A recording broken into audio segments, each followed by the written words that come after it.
यह कहानी एक छोटे से गांव बलरामपुर की है, जहां रघु नाम का एक आदमी अपनी पत्नी सीमा और 2 बच्चों के साथ अपने छोटे से घर में रहता था।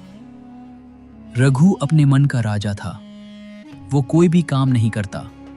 उसके पास जो थोड़ी बहुत विरासत की जमीन थी, वो भी बेच दिया था। अब केवल इधर उधर घूमता और लोगों के साथ बातें करके अपना सारा समय बिताता था।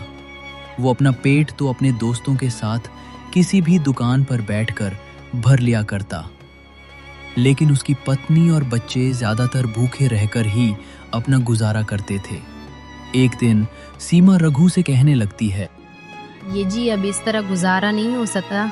आप वो घर से बाहर कहीं भी अपना पेट भर लेते हैं और हम लोग इसी घर में ही भूखे रहकर अपना समय किसी तरह काटते हैं। इसीलिए अब मेरे शरीर में भी शक्ति नहीं है। बच्चों को देखकर रोना आता है। तुमने अपनी सारी जमीन बेच दी है। अगर हमारे पास जमीन होती तो हम उस पर खेती करके किसी तरह अपना गुजारा कर लेते। आखिर कब तक हम इस गरीबी में घुटते रहेंगे? तुम पैसे कमाने के लिए कोई नौकरी क्यों नहीं करते, या फिर कोई अपना खुद का व्यापार कर लीजिए। अगर कुछ दिन और यही हालत रही तो हमें रहने के लिए ये घर भी नहीं बचेगा। सीमा, तुम ये सब फालतू की चिंता क्यों कर रही हो? और तुम जानती ही हो कि मुझे नौकरी करना पसंद नहीं है और मैं किसी की मजदूरी तो बिल्कुल नहीं कर सकता। लोग देखेंगे तो क्या कहेंगे कि रघु दूसरों की मजदूरी कर रहा है। पूरे गांव में मेरी इज्जत खराब हो जाएगी और ये मैं कभी नहीं होने दूंगा। रह गई बात परिवार की, तो मैं किसी भी तरह परिवार का पालन पोषण करूंगा। मुझे भी घर की चिंता है।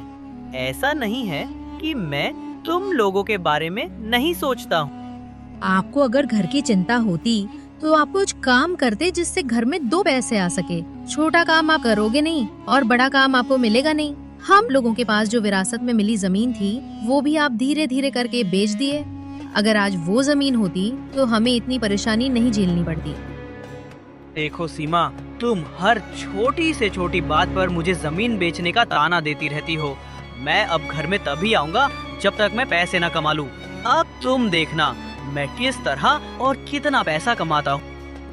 इतना कहकर रघु घर से निकल जाता है और कुछ ही समय में गांव के मुखिया के पास जाता है।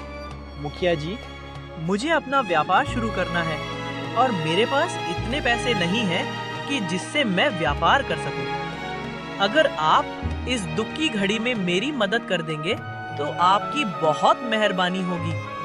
मैं आपसे वादा करता हूँ कि 1 महीने के अंदर मैं आपका पैसा सही सलामत आपको वापस कर दूंगा। पूरे गांव में आपकी प्रशंसा हमेशा होती रहती है। इसीलिए मैं आपके पास आया हूँ कि आप हमारी मदद जरूर करेंगे। रघु, ये तो बहुत अच्छी बात है कि तुम अपना व्यापार करने की सोच रहे हो, लेकिन मेरी समझ में एक बात नहीं आ रही है। तुम्हारे पास लगभग 50 बीघा जमीन थी।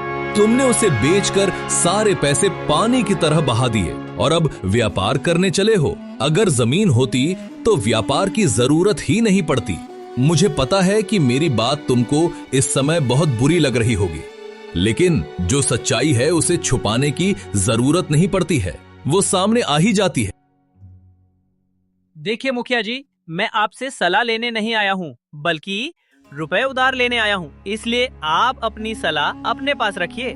वो मेरी जमीन थी, मैंने बहुत समय पहले उसे बेच दी, लेकिन आपको उसकी फिक्र करने की कोई जरूरत नहीं है। एक तो आप पैसा नहीं दे रहे हैं और ऊपर से पुरानी बातों को फिर से खोल रहे हैं। अरे यार रघु, मैं तो मजाक कर रहा था और तुम सीरियस हो गए। मुझे नहीं पता था कि तुम मेरी बातों से इतनी जल्द नाराज हो जाओगे। चलो ठीक है, तुमको जितना पैसा चाहिए मैं दे दूंगा, लेकिन तुम उधार के पैसे कैसे चुकाओगे? तुम्हारे पास तो कोई नौकरी भी नहीं है और ना ही कोई चीज गिरवी रखने के लिए है। अरे मुखिया जी, आप कैसी बात कर रहे हैं? आपको मेरे ऊपर इतना भी विश्वास नहीं है? आप समझते हो कि मैं उधार के पैसे वापस नहीं लौटाऊंगा? मेरे पास मेरा घर है, आप उस घर के कागजात ले सकते हैं। जब तक मैं आपको प्याज के साथ पैसे नहीं लौटा देता, तब तक आप मेरे घर के कागज मत लौटाना। नहीं यार रघु, ऐसी कोई बात नहीं है। मैं तो तुम्हारी परीक्षा ले रहा था। वैसे भी तुम मेरा पैसा लेकर कहाँ जाओगे? इस तरह रघु ने मुखिया जी को तैयार कर लिया, लेकिन मुखिया जी ने रघु से एक बात और कहा। रघु, मैं तुम्हें पैसे उधार देने के लिए तैयार हूँ, लेकिन मुझे 100 रुपए पर 10 ब्याज के रूप में चाहिए और तुम्हें समय से पहले ही पैसे वापस करने होंगे। अगर मेरी शर्त तुमको मंजूर है तो बताओ, वरना तुम कहीं और से जाकर पैसे ले लो। इससे कम ब्याज पर मैं तुमको पैसा नहीं दे पाऊंगा। मुझे आपकी शर्त मंजूर है और आप परेशान ना होइए, मैं समय से पहले ही आपके पैसे लौटा दूंगा। इतनी बात होने के बाद मुखिया जी रघु को 2000 रुपए दे देते हैं। रघु 2000 लेकर खुशी खुशी वहां से चल देता है। रास्ते में आने पर रघु अपना एक और दिमाग लगाता है और उसी गांव में रामधनी सेठ के घर जाता है और उनसे भी कहता, सेठ जी, मैं बहुत ही समय का मारा हुआ हूँ। मैं अपना एक नया व्यापार शुरू करना चाहता हूँ, लेकिन मेरे पास एक भी रुपए नहीं है। अगर आप मेरी मदद कर देंगे तो आपकी बहुत बड़ी मेहरबानी होगी। देखो भाई, मैं तुम्हें पहचान नहीं रहा हूँ। पहले मुझे तुम ये बताओ कि तुम्हारा घर कहाँ है, उसके बाद मैं तुम्हें बताऊंगा कि पैसा देना है या नहीं। मालिक, मेरा घर इसी गांव बलरामपुर में ही है और मेरा नाम रघु है। अगर आप इस तरह मुझे पैसा नहीं देना चाहते हैं तो मुझे ब्याज पर भी दे सकते हैं। मैं ब्याज पर भी लेने के लिए तैयार हूँ, क्योंकि इस समय मुझे पैसे की बहुत ही जरूरत है। ठीक है रघु, मैं तुम्हारी बातों से सहमत हूँ। मैं तुम्हें पैसा दे दूंगा, लेकिन मुझे 100 रुपए पे 5 रुपए ब्याज चाहिए। अगर तुम्हें मंजूर है तो बताओ। हाँ मालिक, मुझे मंजूर है। आप मुझे पैसे दे दीजिए और मैं 2 महीने के अंदर आपका पैसा आपके घर पर लाकर वापस कर दूंगा। रामधनी सेठ भी रघु की बातों में आ जाता है और वो रघु को 5000 रुपए दे देता है। रघु रामधनी सेठ से पैसा लेकर वहां से भी खुशी खुशी चल देता है। दोनों लोगों से पैसा लेकर रघु बहुत ही खुश होता है और कुछ ही समय में अपने घर पर आ जाता है और अपनी पत्नी सीमा से कहता है, तुम मुझे हमेशा आलसी होने का ताना मारती रहती हो और कहती हो कि मैं जिंदगी में कुछ नहीं कर पाऊंगा। तुम्हारे सामने जो ये पैसा रखा है, देख लो, ये सब मेरे दिमाग का खेल है। अगर आदमी के पास दिमाग है तो वो कुछ भी कर सकता है। अब तुम्हें किसी चीज की दिक्कत नहीं होगी और अब से हमारा परिवार खुशहाल हो जाएगा। देखिए जी, ये सब तो ठीक है, लेकिन पहले आप मुझे ये बताइए कि इतना सारा पैसा आप कहाँ से लाए हैं। मुझे ये सब देखकर अंदर ही अंदर बहुत बड़ी बेचैनी हो रही है कि आपने कहीं कोई गलत काम तो नहीं किया। नहीं सीमा, मैंने कुछ भी गलत काम नहीं किया है। ये जो तुम्हारे सामने पैसा रखा है, ये सारा पैसा मैंने ब्याज पर लिया है।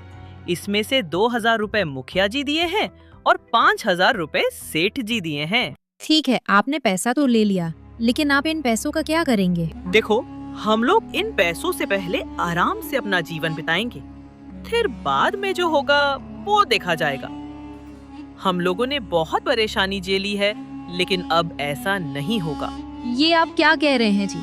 आपने ये पैसा ब्याज पर लिया है। अगर आपने सही समय पर उन लोगों का पैसा ब्याज सहित वापस नहीं किया तो अनर्थ हो जाएगा। तुम मेरी बातों को समझो। मैंने बहुत मुश्किल से पैसा मांगा है और इन पैसों से अब मैं आराम से अपना जीवन बिताऊंगा। अगर हमको कोई बाद में ज्यादा परेशान करेगा तो मैं ये गांव छोड़कर कहीं दूर चला जाऊंगा, जिससे उन लोगों का पैसा हमेशा के लिए डूब जाएगा। ये आप बहुत ही गलत कर रहे हैं।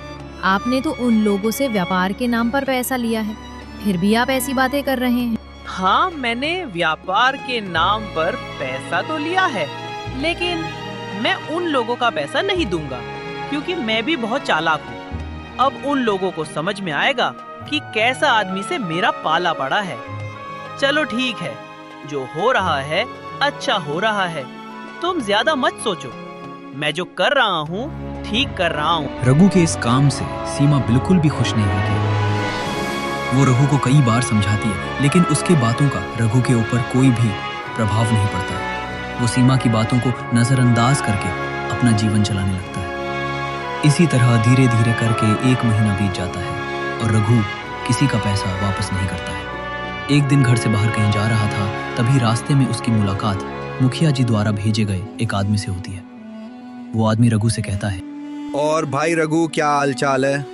लग रहा है तुमने जो मुखिया जी से वादा किया था वो भूल गए हो, क्योंकि तुमने पैसा वापस करने के लिए 1 महीने का समय मांगा था और अब 1 महीने से ज्यादा हो गए हैं।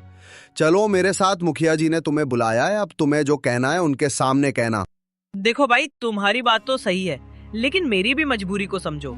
मैं मुखिया जी का पैसा वापस करने ही वाला था कि तभी मेरी पत्नी सीमा की तबीयत खराब हो गई और मेरा सारा पैसा उसी में लग गया। कष्ट करके मुझे 2-4 दिन का और समय दे दीजिए, मैं किसी तरह करके मुखिया जी का पैसा वापस कर दूंगा और अब आपको आने की जरूरत भी नहीं पड़ेगी। ठीक है, मैं तुम्हारे कहने पर इस बार तो चला जा रहा हूँ, लेकिन अगर 2-4 दिन के अंदर पैसा नहीं मिला तो ठीक नहीं होगा। इतनी बात कहने के बाद वो आदमी वहां से चला जाता है। उसके जाने के बाद रघु भी घर के लिए चल देता है और घर आकर सीमा को पूरी बात बताता है। तो सीमा कहती है, अब आप क्या करेंगे? मैं पहले ही मना कर रही थी ये सब काम करने के लिए, लेकिन आपने मेरी एक भी नहीं सुनी। मैं कह रही थी कि गलत काम का गलत ही परिणाम होता है। देखो, अब तुम्हें ज्यादा समझाने की जरूरत नहीं है, मैं जैसा कह रहा हूँ वैसा सुनो। कल हम लोग गांव छोड़कर शहर में चले जाएंगे और वहीं एक कमरा लेकर शिफ्ट हो जाएंगे और शहर में ही मैं कोई छोटी मोटी नौकरी खोज लूंगा जिससे हम लोगों का जीवन चलने लगेगा। और जब 2-4 साल के बाद सब कुछ धीरे धीरे ठीक हो जाएगा तो हम लोग फिर से अपने गांव आ जाएंगे। रघु की बातें सुनकर सीमा कुछ नहीं कह पाती है और वो भी शहर जाने के लिए तैयार हो जाती है। इतनी बात होने के बाद रघु घर से निकल जाता है और गांव के बाहर आकर एक पेड़ के नीचे बैठ जाता है और कल शहर जाने के बारे में प्लान करने लगता है। तभी रामधनी सेठ उसी रास्ते से होते हुए कहीं जा रहे थे और रघु के पास चले जाते हैं। रघु सेठ को देखकर घबरा जाता है और कहने लगता है,